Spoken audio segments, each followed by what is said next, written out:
믿음이 없는 세상, 이러한 제목으로 같이 은혜를 나누겠습니다. 로마서 1장 18절입니다. 로마서의 서론에서 우리는 의인은 믿음으로 말미암아 살리라는 것을 살펴보았습니다. 대부분의 모든 사람들은 의롭게 되기를 원합니다. 그러나 모든 사람이 죄를 범하였습니다. 거룩하신 하나님 앞에서 어느 누구도 의롭다 할 사람이 없습니다. 그러면 우리가 어떻게 의롭다함을 얻었습니까? 하나님은 그분의 국률하심 가운데 하나님의 어린 양으로서 예수 그리스도를 이 땅에 보내셨습니다. 예수님은 십자가에서 우리 죄를 위해서 죽으셨습니다. 예수님은 정의가 요구되는 완전한 대가를 지불하셨습니다. 이것은 하나님의 일방적인 은혜입니다. one-sided grace입니다. 오늘 본문은 믿음으로 의롭다함을 얻는 것과 믿음이 없이 살아가는 자들에게 하나님의 진노가 임하는 것에 대해서 연구할 것입니다. 하나님은 자비롭고 사랑이시지만 하나님은 또한 의로운 분이십니다. 우리는 하나님에 대해서 균형 있는 관점을 가져야 됩니다.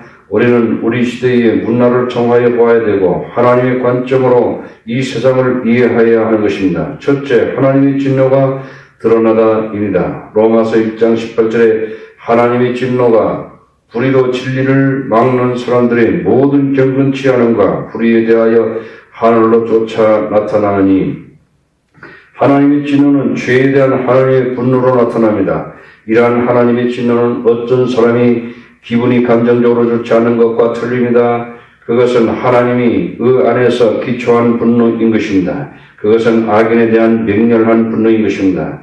그것은 하나님의 의가 만족할 때까지 진정되지 않는 잔인한 분노인 것입니다. 물론 이 진노는 그들의 죄에 해당되는 대로 한 사람 한 사람 위에 부어지는 것은 아닙니다. 만일 그렇게 한다면 일생에 살아남을 사람이 없을 것입니다.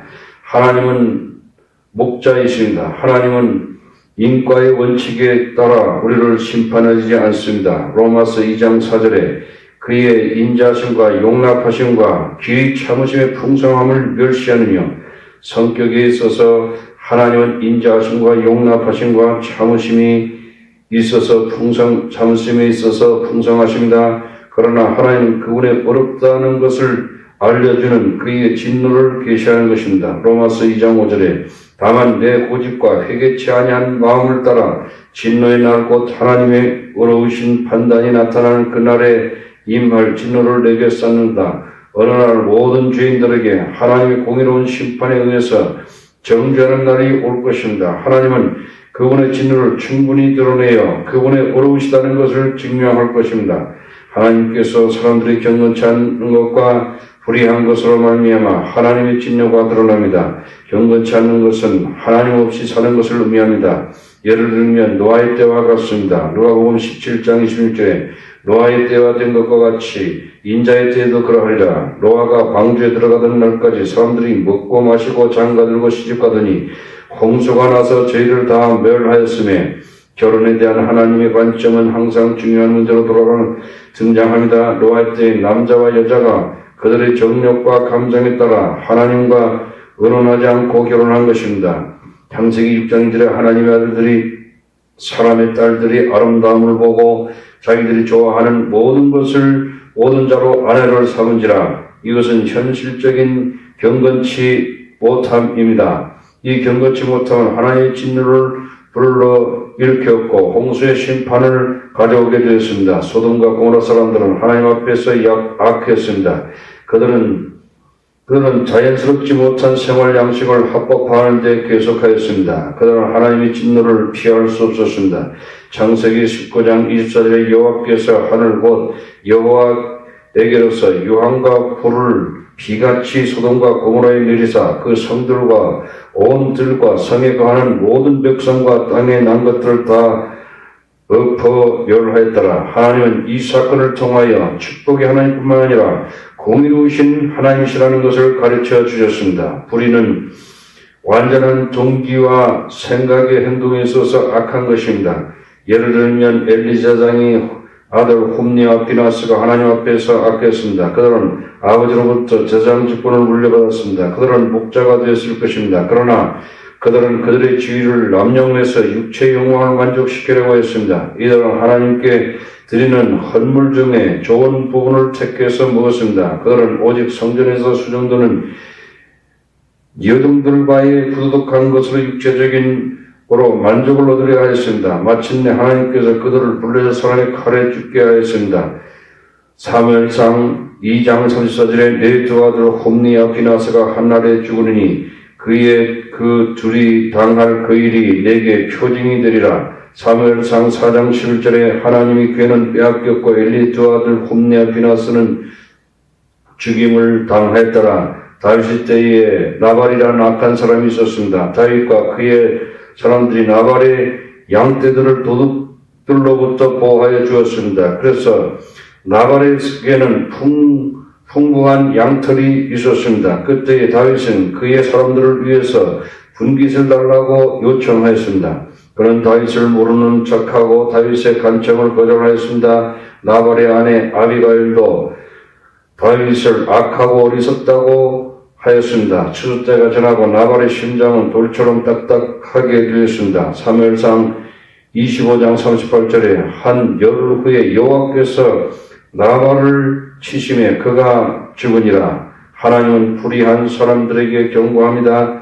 고린도전서 6장 9절에 불의한 자가 하나님의 나라를 유혹으로 받지 못할 줄을 알지 못하느냐. 미혹을 받지 말라. 음란하는 자나 우상 숭배하는 자나 가늠하는 자나 탐색하는 자나 남색하는 자나 도적이나 탐남하는 자나 술 취하는 자나 후욕하는 자나 초색하는 자들은 하나님의 나라를 유혹으로 받지 못하리라. 사람들은 일반적으로 그들이 영리하다고 생각합니다. 많은 사람들이 어떤 벌을 받지 않을 것이라는 확신 속에 경건치 않고 불의하게 삽니다. 그러나 하나님은 눈먼 자가 아닙니다. 시편 94편 9절에 귀를 지으신 자가 듣지 아니하시랴 눈을 만드신 자가 보지 아니하시랴. 하나님은 사람의 마음속의 비밀을 알고 계십니다. 하나님은 그분이 때에 절대 공의를 가져오십니다. 둘째, 세상에 있는 사람들은 하나님을 거부하였습니다. 18절은 불의로 진리를 막는 자들에게 관하여 말씀하고 있습니다. 여기서 진리는 하나님께서 세상과 사람의 창조시라는 것입니다. 세상과 사람의 창조시라는 것입니다.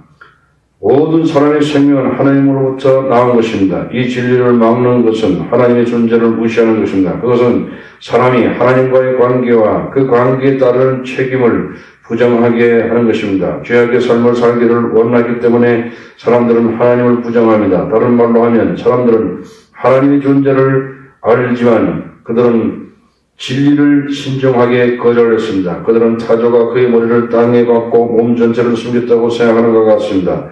사람들은 죄를 짓는 것을 좋아하기 때문에 하나님을 거절합니다. 사람들은 불의로 진리를 막고 있습니다. 인간이 진리를 막는 사실을 드러내는 것은 사악함을 드러내는 것입니다. 바울은 하나님의 존재에 대해서 부정할 수 없는 증거에 대해서 언급합니다. 로마서 1장 20절의 창세로부터 그의 보이지 아니한 것들 곧 그의 영원하신 능력과 신성이 그 만드신 만물에 분명히 보여 알게 되느니 그러므로 저희가 핑계치 못할지나 하나님은 눈에 안 보이십니다. 그러나 바람이 존재하는 것 같이 하나님의 존재의 증거는 명백하고 의심의 여지가 없습니다. 바울은 하나님의 눈에 보이지 않는 본질에 대해서 언급하고 있습니다. 그의 영원한 능력과 그분의 거룩한 본성입니다. 아멘.